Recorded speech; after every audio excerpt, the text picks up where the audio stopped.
शिव गुरु के चरणों में दंडवत प्रणाम मैं करती हूँ।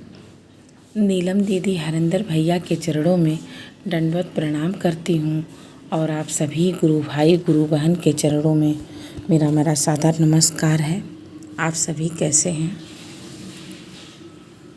आज मैं आप लोगों के सामने शिव चर्चा का जो वीडियो है प्रस्तुत करने जा रही हूँ।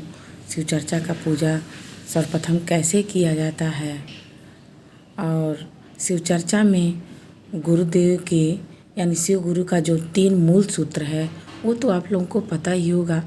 पहला दया मांगना, दूसरा गुरु बहन गुरु भाई में शिव का प्रचार करना और तीसरा ओम नमः शिवाय का जाप करना।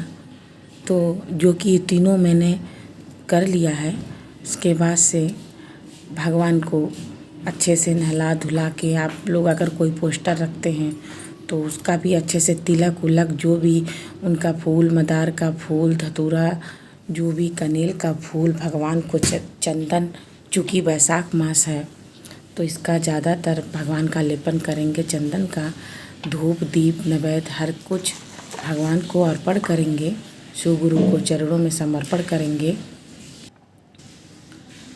समर्पण करने के बाद तिलक भी अच्छे से भगवान को लगाएंगे, शिव गुरु को। आप देख सकते हैं तिलक लगाते जाएंगे और भगवान का जयकारा करते जाएंगे, ओम नमः शिवाय का जाप करते जाएंगे। क्योंकि कोई चीज़ स्टार्ट करने से पहले, प्रभु की चर्चा करने से पहले, शिव गुरु की चर्चा करने से पहले अच्छे से उनका पूजा विधिवत किया जाता है। आप देख सकते हैं वीडियो में, और पूजा में जो चमत्कार होगा उसको भी मैं आप सभी को दिखाऊंगी, क्योंकि शिव गुरु की जो महिमा है बहुत ही अद्भुत है। आप ये देख सकते हैं, ये प्रसाद सब कुछ करने के बाद प्रसाद रखा जाता है और ढक दिया जाता है। अब इस प्रसाद को जब पूजा आरती हो जाएगा तब खोलेंगे, फिर आप देखेंगे।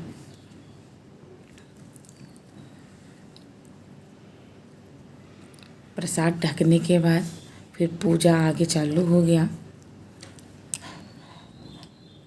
बार बार फिर दंडवत प्रणाम करेंगे शिव गुरु के चरणों में।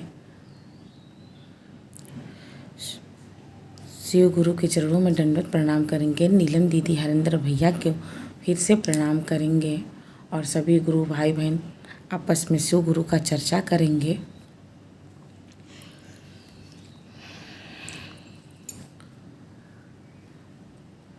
सब कुछ होने के बाद से ओम नमः शिवाय का जाप करेंगे।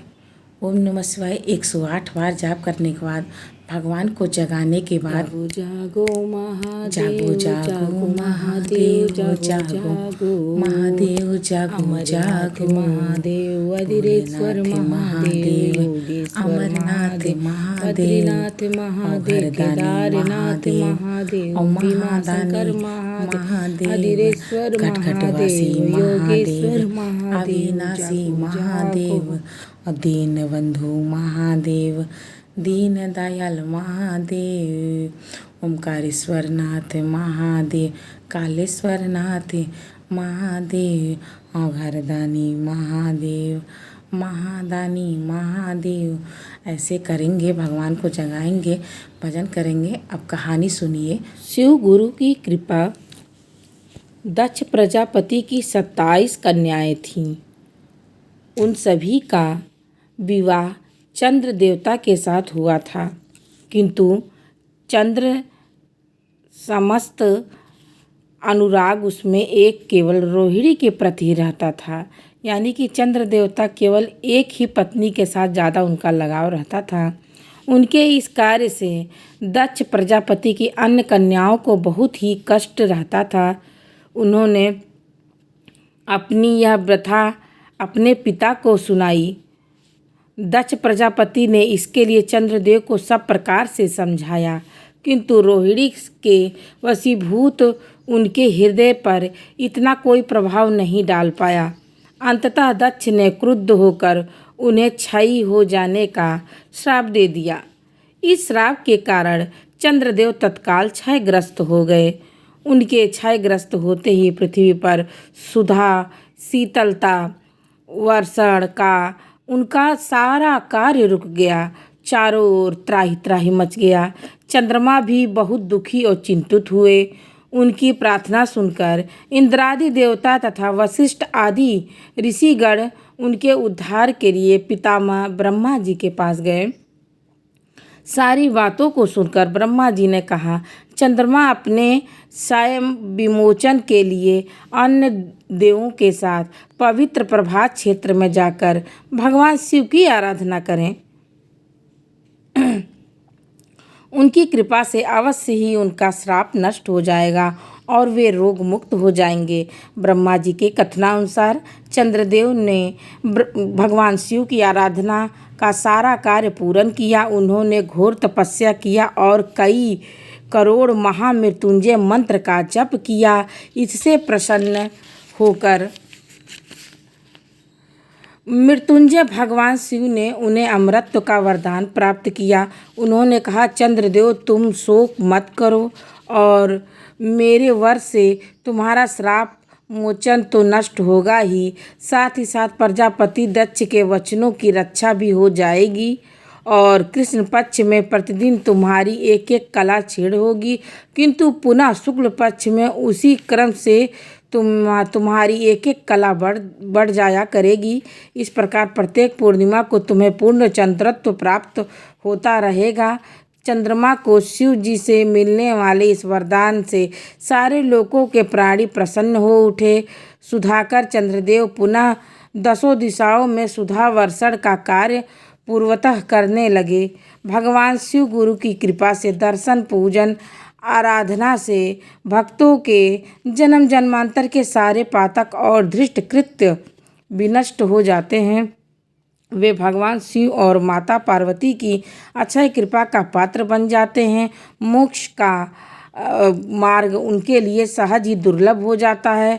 उनके लौकिक परलौकिक सारे कृत्य स्वयमेव अनायास सफल हो जाते हैं। तो आप देख सकते हैं चंद्र देवता का उद्धार कैसे भोलेनाथ ने किया। इसी तरह भोलेनाथ हमारे जीवन में भी आए हुए कष्टों को शिव चर्चा करने से टल जाएंगे। आप देख सकते हैं शिव चर्चा करने से अगर चंद्र देवता के सारे श्राप और जीवन कितना अच्छा हो गया, तो हमारे भी जीवन प्रभु भोलेनाथ टालेंगे।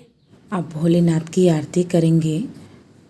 जय शिव ओमकारा भगवान की आरती करने के बाद ये जो जल रखा गया था वो बेलपत्री के पेड़ पे चढ़ा दिया जाएगा और ये जो गिलास का जल है जो आपके घर में रोगी है उन्हें दे दिया जाएगा, क्योंकि संकल्पित जल होता है, बहुत ही लाभकारी होता है शिव चर्चा का ये जल। और अब जो प्रसाद रखा गया था आप देख सकते हैं। पहले बार बार दंडवत प्रणाम करके अब ये प्रसाद मैं आपको दिखाऊंगी और आप देख सकते हैं जो है आपके सामने है। ये सुगुरु का चमत्कार है। शिव चर्चा में प्रभु का जो ये अद्भुत लीला है आपके सामने है। और एक चीज़ बताइएगा, क्या आपको भी समझ में आ रहा है? जो मुझे समझ में आ रहा है तो कमेंट में ज़रूर हर हर महादेव लिखिएगा। अगर आपको महादेव की ये लीला नज़र आई होगी ज़रा सा भी तो आप ज़रूर देखेंगे। हर हर महादेव का जयकारा लगाएंगे। तो उसके बाद से प्रसाद सभी देवी देवताओं को अर्पण करके आपस में प्रसाद खा लेंगे। और आप सभी को ज़रूर ये मेरा वीडियो पसंद आया होगा कि भगवान ने कैसे शिव चर्चा में चमत्कार किया और फिर बारंबार प्रणाम करके सभी देवी देवताओं को शिव गुरु त्राहि नाम, शिव गुरु पाहि नाम, शिव गुरु रक्षा नाम और सारी देवी देवताओं को प्रणाम करके दंडवत इस प्रसाद जो उनको भी प्रणाम करके सबको बांट के अपने भी प्रसाद ग्रहण करेंगे। घर के जितने सदस्य हैं सबको देंगे, भगवान को भी अर्पण करेंगे। और आई होप आप सभी को मेरा ये वीडियो ज़रूर पसंद आया होगा, क्योंकि भगवान का ये जो अद्भुत चमत्कार है बहुत। तो आपने देखा शिव चर्चा में शिव गुरु की महिमा का जो मैंने वर्णन किया है, ये चमत्कार आपने देखा। हर हर महादेव।